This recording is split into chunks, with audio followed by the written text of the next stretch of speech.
Hello student, today I am going to explain you the remaining part of evolution, adaptive radiation, origin of different form of organism varying in their structure and function from a common ancestor is called adaptive radiation.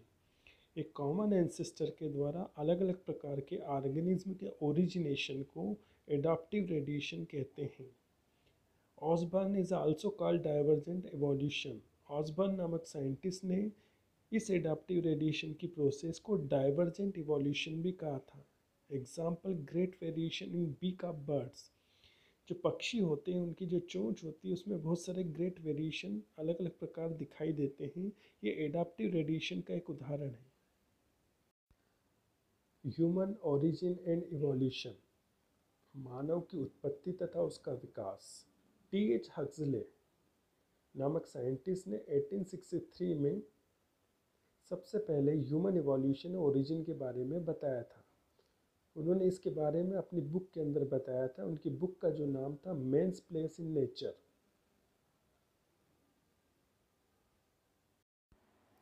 Preliminary ancestor of human being. अब हम देखेंगे human being के जो primary के जो ancestor थे, पूर्वज थे, उनके बारे में देखेंगे। First one, primitive ancestor of man, elephant shrew which was similar to rat. Elephant shrew जो थे वो बिल्कुल चूहे के समान थे और इनका ओरिजिनेशन क्रिटेशियस पीरियड में आज से 6.5 करोड़ वर्ष पहले हुआ था। B, preliminary prosimian ancestor of human being. ये जो थे स्क्विरल लाइक थे, मतलब गिलहरी के समान थे। Squirrel like tree shrew were originated Pliocene era before 6 crore years ago. ये जो एंसेस्टर थे ये स्क्विरल लाइक मतलब गिलहरी के समान थे। इनको ट्री श्रूज कहते थे और इनका ओरिजिनेशन आज से 6 करोड़ वर्ष पहले प्लियोसीन एरा में हुआ था। C, anthropoid ancestor, monkey, apis and men are included in it. बंदर, एपिस तथा मनुष्य इसके अंदर सम्मिलित आते हैं। इसमें 3 स्टॉक हैं। First one monkey stock, second one Apis stock and third one man stock.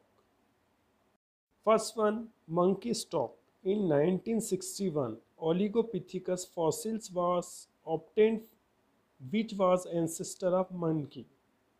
सन 1961 में ओलिगोपिथिकस जो फॉसिल्स था वो मिला था जो कि मंकी के एंसेस्टर माने जाता था। Next one, similarities between human and old world monkey. Human being तथा पुराने ज़माने के जो बंदर थे उनके बीच में क्या समानता थी।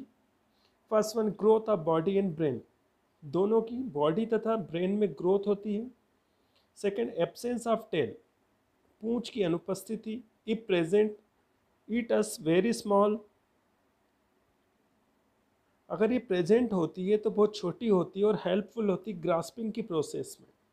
Third one, short pinna and narrow nostril, उनके जो बाह्य कर्ण थे, भारी कान थे, वो छोटे थे तथा उनके जो नॉस्ट्रिल थे वो नेरे थे, मतलब सकड़े थे।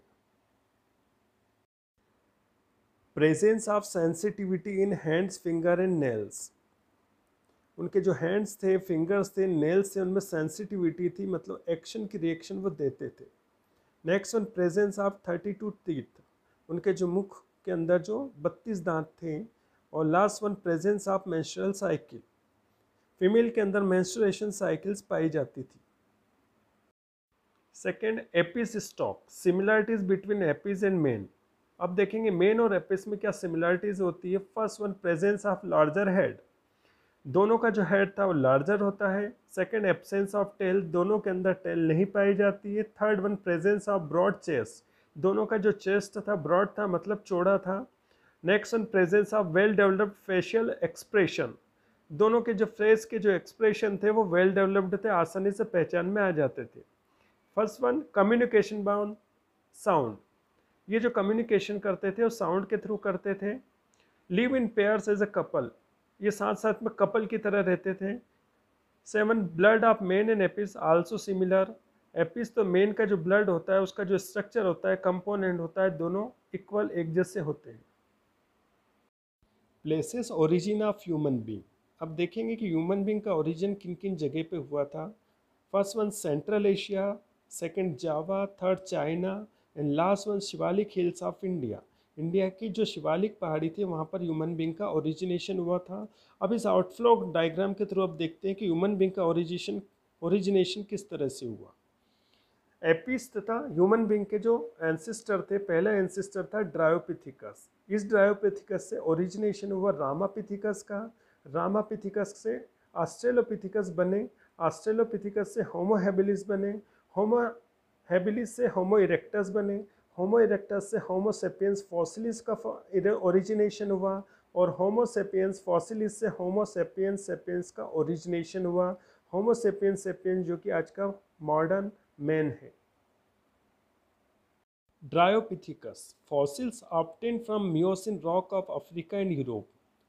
जो ड्रायोपिथिकस का फॉसिल्स मिला था वो अफ्रीका तथा यूरोप की रॉक से मियोसिन में मिला था। Lived about 20 to 25 millions year ago. ये आज से 20 से 25 करोड़ वर्ष पहले रहते थे। Legs and arm of same length. इनके हाथ और जो पैर होते थे उनकी लंबाई समान होती थी। सेमी इरेक्ट पोजीशन होती थी, मतलब ये झुक के चलते थे। इनकी जो हाइट होती थी 4 फीट होती थी और ये सीधे चलते थे। Ate soft leaves and fruit arboreal. ये कोमल पत्तियां तथा फलों को खाते थे तथा पेड़ों के ऊपर रहते थे। Example gibbon, orangutan, the chimpanzee and gorilla.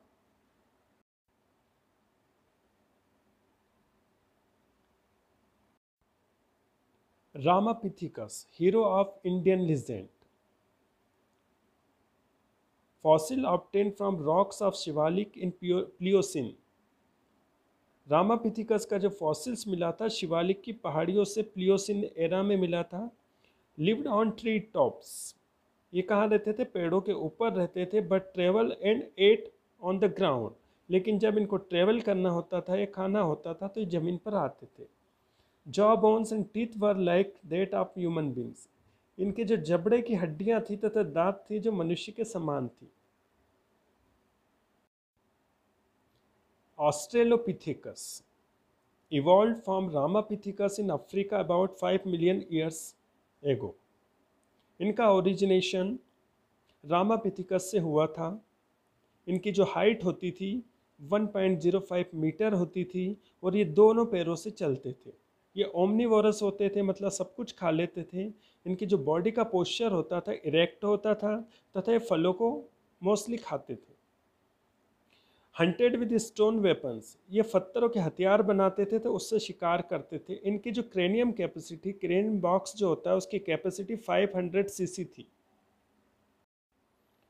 Homo habilis, tool maker. Fossils obtain from Olduvai Gorge of East African Pleistocene rock. Pleistocene की रॉक जो अफ्रीका में है वहाँ पर ओल्डुवॉय जॉर्ज नामक एक रॉक है, उसके द्वारा इस फॉसिल्स को ऑब्टेन किया गया था। इनकी बॉडी का जो पोस्चर था इरेक्ट था। बाइपिडल लोकोमोशन था। इनके जो क्रेनियम की कैपेसिटी 700 सीसी थी तथा इनकी जो हाइट होती थी 1.2 to 1.5 मीटर होती थी। Homo erectus, erect man.